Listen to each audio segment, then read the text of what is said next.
Oh, oh, oh, oh, oh, oh, oh, oh, oh, oh, oh, oh. Welcome to Multiple O's, the spin-off podcast for The O Show. The O Show is hosted by Dr. Oriana Fox, the artist with a PhD in self-disclosure.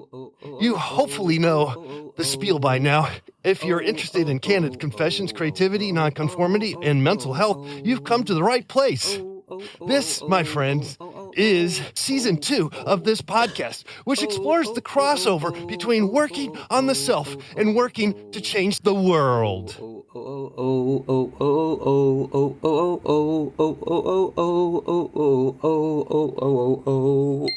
Have you ever said to yourself, I love that Oriana Fox makes art all the time? Well, if you have, now you can say it with your wallet. Go to patreon.com/Oriana Fox and support this lovely podcast and artist. Back in May, that's May 2021, Oriana was invited to do a digital residency on Instagram for the lovely Mimosa House Gallery in London. And over the course of 1 week, she conducted 20 interviews. It was live, it was unfiltered, and uninhibited. Whew. But now, they're being re-released as podcast episodes, edited for your listening pleasure. Hi there, this is Oriana. Thank you to my returning listeners. I really appreciate your support. And I just want to remind you that you can help people find this podcast, not only by recommending it to friends, but also by rating and reviewing. You can do that wherever you listen to your podcast, so things like Apple Podcasts or Spotify. Without further ado, here's the interview. Oh, thank you. Hi, hello, welcome. It's the O Show's first ever live on Instagram feed. Welcome. I'm so proud and delighted and grateful to be here, to be invited by Mimosa House, a wonderful institution that promotes women and non-binary artists. What shall I say first? Well, it's exciting to be back online live. The last time I was back in 2011, I think, with Mr. Let's Paint. Brings me back the memories of fear and dread, because you can't see the audience and you have no idea if how they're reacting. But I see lots of claps and waves, so thank you so much for responding and for feeding back. I really, really appreciate it, because I'm here for you. And I'm so excited to be telling you that we have a fantastic special guest this morning for my first live interview of this series. She is amazing. Her name is Katy Baird, and she is an artist, curator, and producer of live art. She's the director of Home Live Art, which is an organization, a wonderful organization that brings community projects and performance events to Hastings and the Southeast and beyond. And her performance work is really, really inspiring. It's no joke. She is fearless, and she just really puts herself out there. And she's explored her own identity, her autobiography, her appearance. And so without further ado, shall we welcome Katy? Yes, you want to hear from her? Now, I hope that she has figured out how to join me. How do I get her to join me? Yes, here we go. Hello.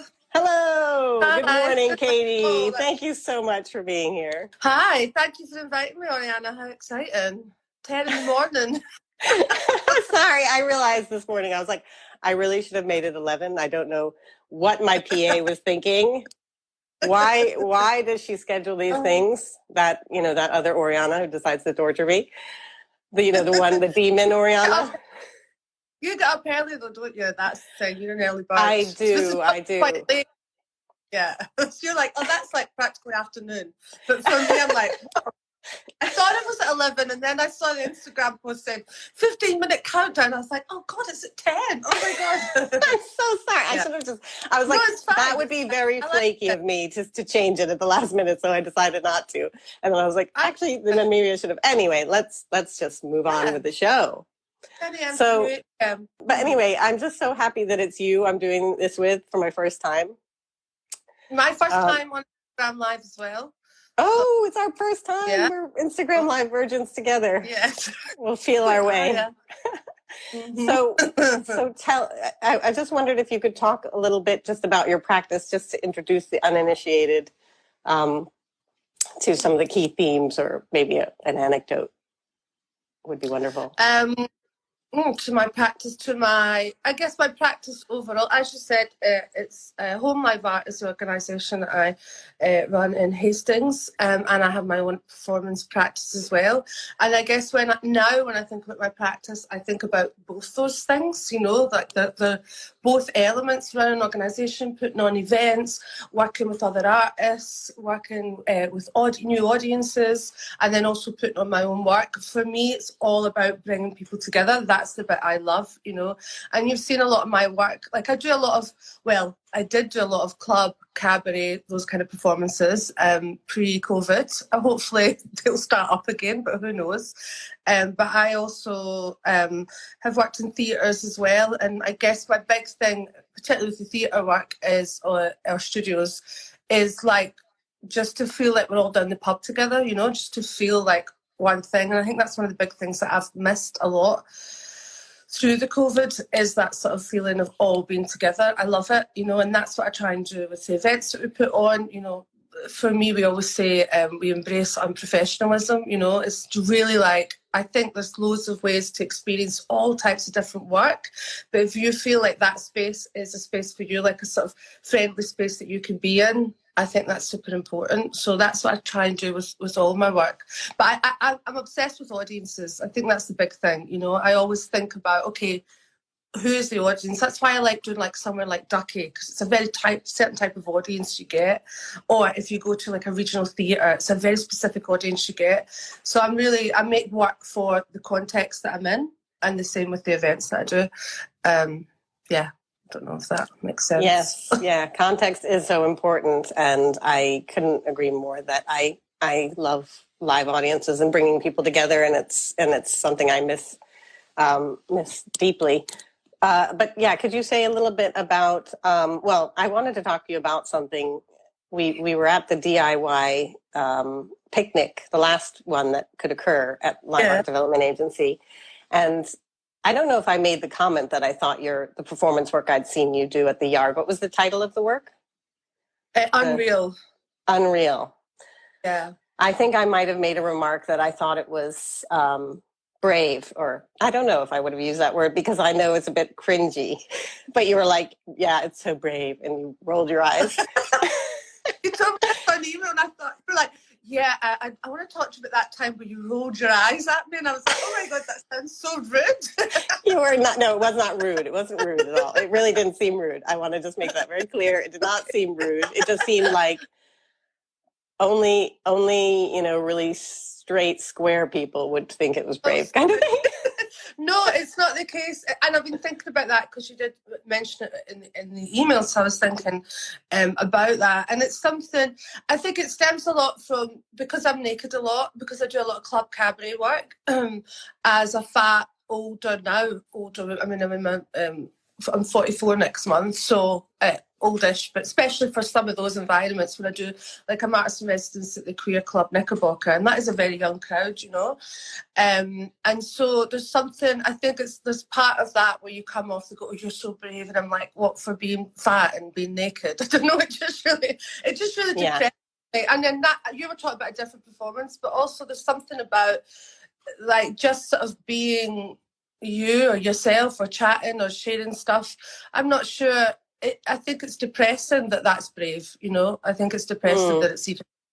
And sometimes, particularly with that, sometimes I'm not even talking about being fat, but that's, you know, when I come off stage, that seems to be the narrative that always happens because I'm naked and I'm fat, and I'm like, well, that isn't actually anything to do with what I was trying to do, you know. But I also know that it's there, so I do play with it a lot as well.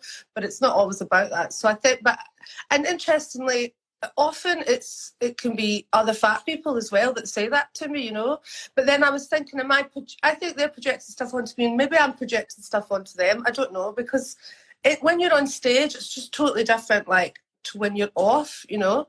I don't know. Yeah. So sorry for rolling my eyes. Yes, no, it's fine. You know what it is? It's that... that particular show you're talking about at the Yard, which was a few years ago, and I was a work in progress. And after that show, because I talked a lot about taking drugs or drug use.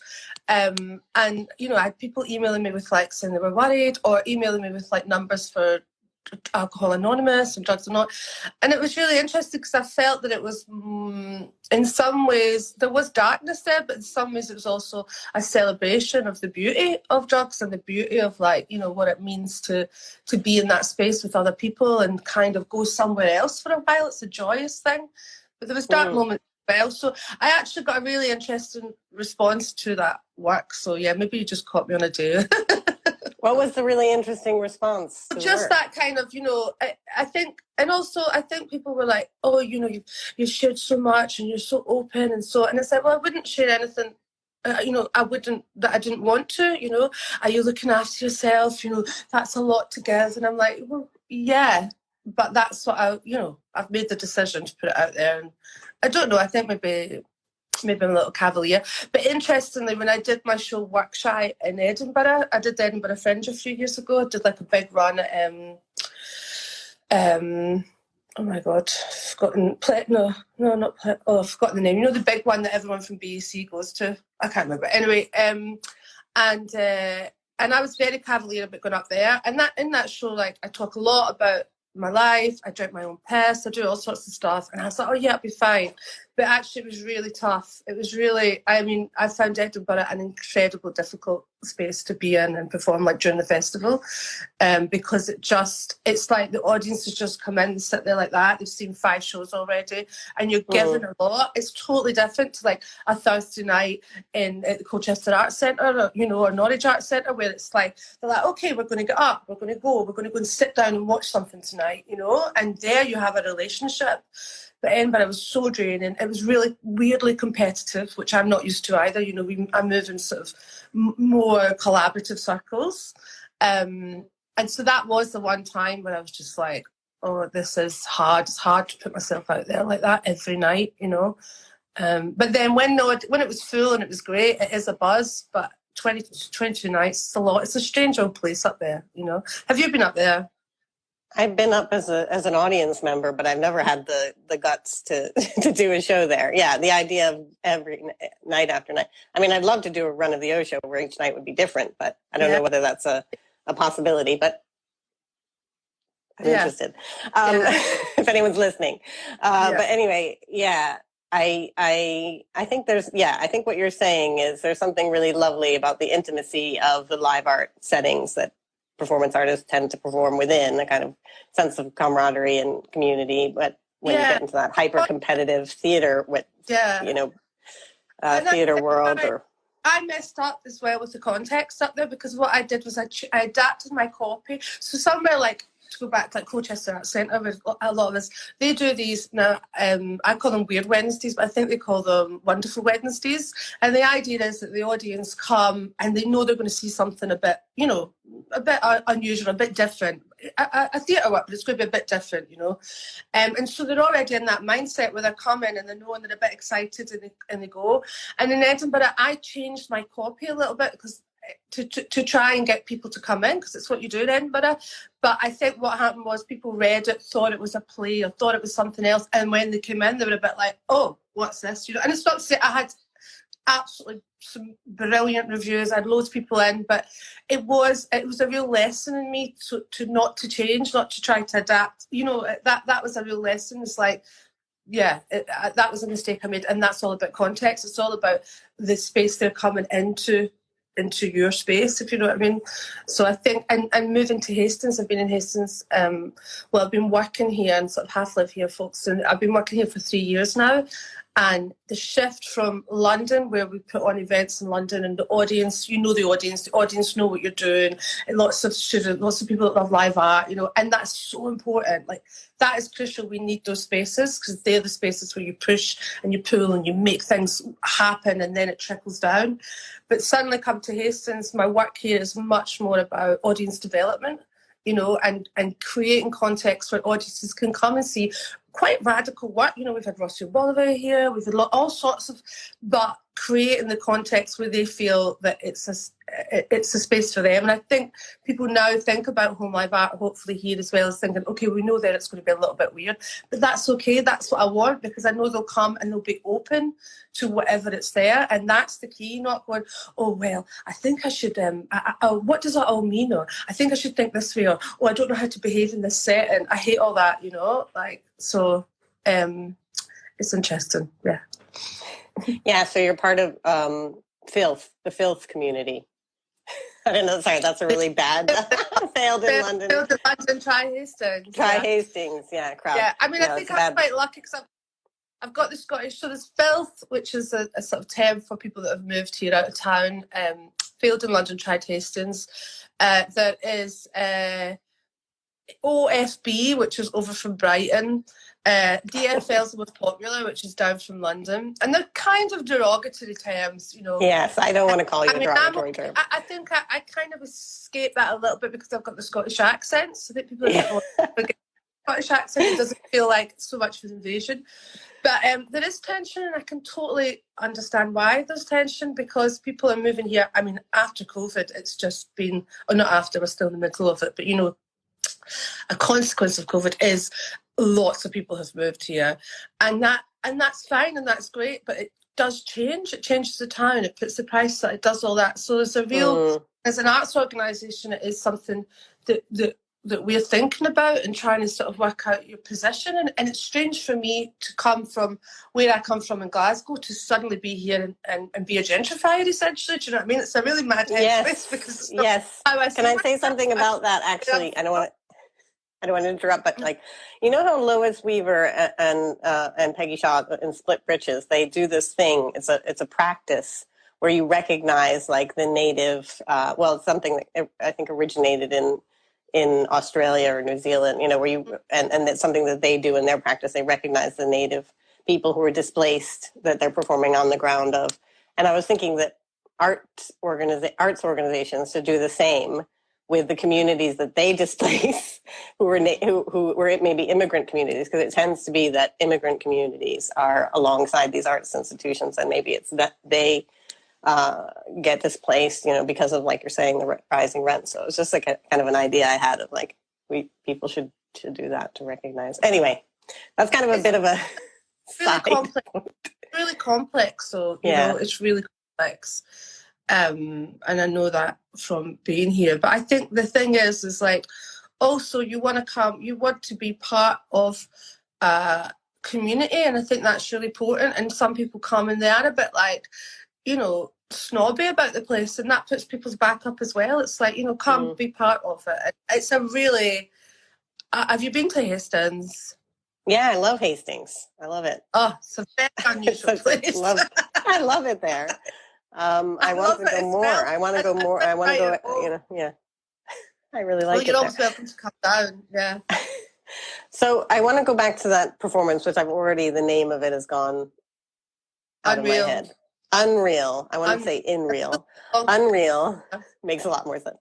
So so I wanted to tell you my other reaction to it, which was one thing that we should say is that you place the audience in certain seating based on their date of birth. So it really gives you this sense of you're being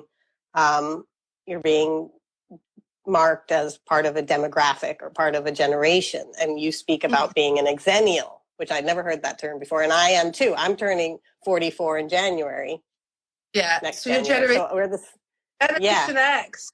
Gen X. I was sat with the Gen Xers. I was like, why is everybody here older than me? Because I'm like we're at the end. We're at this weird, you know, almost between Gen X and millennial, but I don't identify at all with, or I don't feel like I identify with millennials very much. And you spoke about that, but so my reaction to that was that it was about belonging and questioning, where does one belong? That's what I got out of it. And also I wanted to say that, you know, I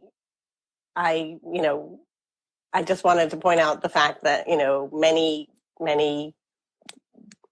respectable, reputable people have been, you know, experimenting with drugs. You know, for example, Sigmund Freud with his cocaine habit. I mean, people thought these things were medicinal, and in fact, they can be. I mean, people do self-medicate, and I just saw it in that sense. I did think, though, it was quite bold to show these, videos, selfies, I guess, of yourself. Anyway, but the other thing is that I think I'm kind of I'm very interested in shame, and I always was a shy person, so I just have a kind of maybe overblown sense of like that. I don't know, the risks entailed in putting yourself out there. I don't know. I'm just talking. I don't have a question. What is my question? Well.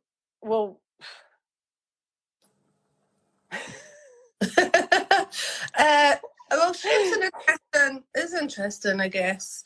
Because I think shame is a tool for social control. Yeah. And in defying that, you're taking back some of that control. Mm-hmm. So what have been some of the so you've talked about unexpected reactions. This is my question. You've talked about unexpected reactions from different audiences, or interesting reactions. But what about for you? Like, what does it do for you to put yourself out there that way? Well, that's an interesting question, I suppose. Yeah, I mean, it's funny because the bottom, my email, the bit at the bottom, what do you call that bit at the bottom? Your signature, whatever. It says, artist and exhibitionist, and I feel like there is an element. It is interesting to think about why you want to sort of publicly put yourself out there or talk about things that maybe don't get talked about, but there's the other reaction, and I performed a new piece that I'm working on at the moment, which is also about drugs, because I'm quite interested in that, but more about community and about gathering, about coming together, with the clubs closed, with everything closed. What does that mean? It's made you really sort of think and reflect. And I did it at a festival in Switzerland in September, just gone, like during COVID.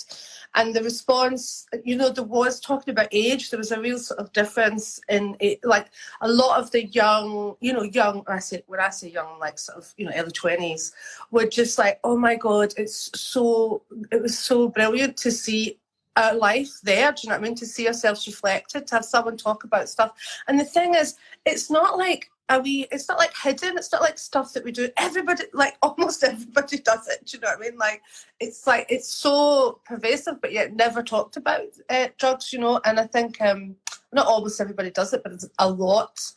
And it was just really nice. But then, of course, it was really funny because then they were like, well, we'll need to because I talked about partying a lot, because I was thinking about partying and gathering and what it means and stuff like that, and they're like, right, well, we'll need to take you out and show you. So they took me like to all these places, and it was almost like as if they had to show me the best time in Basel, because I was talking about that, which was kind of good. So I'm a bit worried if I keep doing that show that I'm going to end up out. And we went up, oh my God, it was just such a funny night. But then the sort of more older, maybe a bit older than me, were very like that about it, and kind of sort of like, it was a really interesting reaction. So I think ultimately I like to put things out there. I don't often see my life reflected anywhere, really. Even film, you look at film, it's like it never quite gets it right. It's very difficult. You can't really capture what it feels like to go on a night out and get absolutely wasted and be with your friends and stay up till 10 o'clock and be out in the sun. Like, you can't, how can you capture that? You can't capture that, but it's an important part of so millions of people's lives, So it's not, I think there's something really interesting and wonderful about thinking about that, just thinking about that in general with other people in a room, because we don't really do it. Yeah. Hopefully, we'll be getting back to those days where we can, do that again. So yeah, I guess I should just finish. We should probably finish up because we said it would be quite fast and loose. But yeah, I in that piece, you also talk about another kind of longer term project where you changed your appearance. And that was something that you had to live with in day-to-day life, almost like an intervention in your day-to-day life. What kind of... I still get my lips done now after that, because for that show I got fillers. I mean, that was about 3 years ago, 3 years ago, and for the performance I got fillers, like live. The audience were there as I was getting the fillers, and I just loved them, and I've just always got them now. Like every 6 or 7 months, I go for my lips done again. So that's been that's it. You heard it here, folks. Performance changes your life, and your appearance. And one of the consequences can be regularly getting your lips done. Yeah, it's true. I just think it's fascinating. You can just completely change the look of your face. Like, it's mad that we can do that. Do you know what I mean? So I've kept that. That was an interesting project. It was meant to be 3 years, but I only did 2 years. I thought, well, you know what? No one's really bothered, so I think I'm just going to stop now. I don't think anyone's going to go, what happened to that last year? Although actually some people do ask me about, or did, now and again. I was like, oh no, it was too much. But that was looking at identity, and particularly how we construct identity through consumption, through how we look, and the tribes and stuff like that. Because when and I think being queer or lesbian, I came out as a lesbian at 16, 17, and suddenly you're on the outside of things. It's a really strange, not strange, but it's a space. You're looking into society rather than being part of it in a way, and you see all these other things that perhaps you wouldn't have seen that early if you weren't suddenly othered, And I was quite butch. They called me Baby Butch was my nickname. And I floated between femme and butch for a long time.